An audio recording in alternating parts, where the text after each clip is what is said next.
What is sadness? Every one of us have experienced being sad, whether having a bad day, watching a sad movie, or remembering a very sad memory. We started crying, and there's just no stopping it. Sadness is a natural part of being human. It is one of the emotions that make us human, like joy, fear, anger, disgust, and surprise. Sadness belongs on that list too. Some of us spend so much time avoiding it that, when we finally do cry, days or weeks of pent-up emotions come rushing out. And then, after we are done, we feel better. Sadness is usually associated with us being weak. So, in turn, we try to avoid it or not show it to others. How many times have you heard sayings like, "Don't worry, be happy, keep your chin up, and focus on silver linings"? Society's message always seems to be that we should avoid feeling sad at all costs. However, being sad is normal. It is a healthy response to loss, disappointment, or difficulty. When you lose a loved one, a job, or a relationship, or you're living through a pandemic that requires periods of isolation, allowing yourself to feel sad can help you move past the pain. Being sad helps us feel strong in the face of adversity. Even the fiercest fighters know how important rest is, and sadness lets us do that. When we're feeling sad, we might feel tired, sluggish, and less receptive to the world. But what are our body and our mind telling us? To regain our strength. By giving ourselves the permission to feel sadness, we're actually regaining our strength. Being sad also forces us to confront what's happening to us.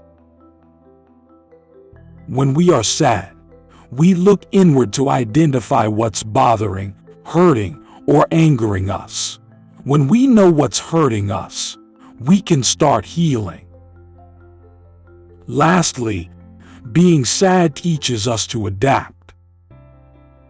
Life is full of things we can't avoid, but sadness is a great teacher.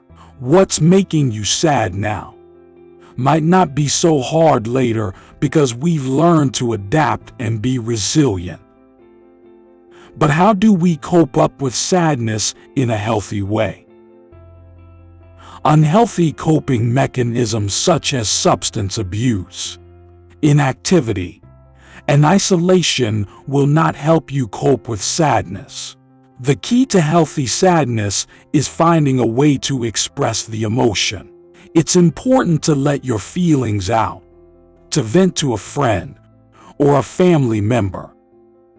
Another healthy way to cope with sadness is writing a journal and temporarily avoiding social media, like Facebook and Twitter. Journaling gives us a safe space to express our thoughts without fear of judgment. We process our emotions and leave them on the page when we write.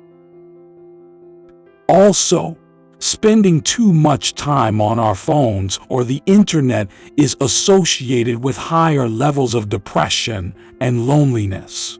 So, you need to learn how to use your phones in ways that increase happiness instead of sadness. Like taking a break from social media will help you a lot. Next, be kind to yourself. It's common to chastise ourselves for feeling sad, but this only breeds more negative emotions. Instead, we should accept our sadness and allow ourselves to feel it. If you're being really hard on yourself, try thinking about your good qualities and strengths. Consequently, the simplest and immediate way to cope up with sadness is by crying. Crying is like a pressure release valve. Without it, sad feelings grow, building up until they can harm us. Letting it out will help us feel better and release the pent-up emotions. Lastly, never be afraid or ashamed to ask for help. It is never too early to reach out for support. If you feel like your sadness is overwhelming, or you are struggling with overwhelming negative thoughts and low self-esteem, you can connect with a mental health professional. Mental health professionals, like doctors, can help you by listening to you, by giving you advice, or by giving you medicine that can help you deal with the overwhelming sadness. Here are some quotes that can help you understand what being sad means and how to cope with it. Sadness flies away on the wings of time. We must understand that sadness is an ocean, and sometimes we drown, while other days we are forced to swim.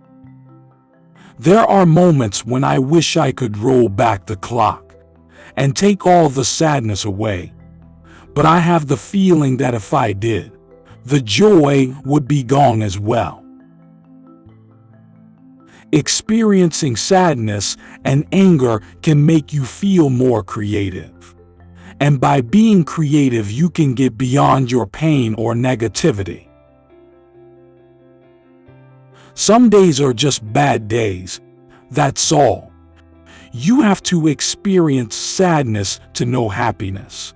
And I remind myself that not every day is going to be a good day. That's just the way it is.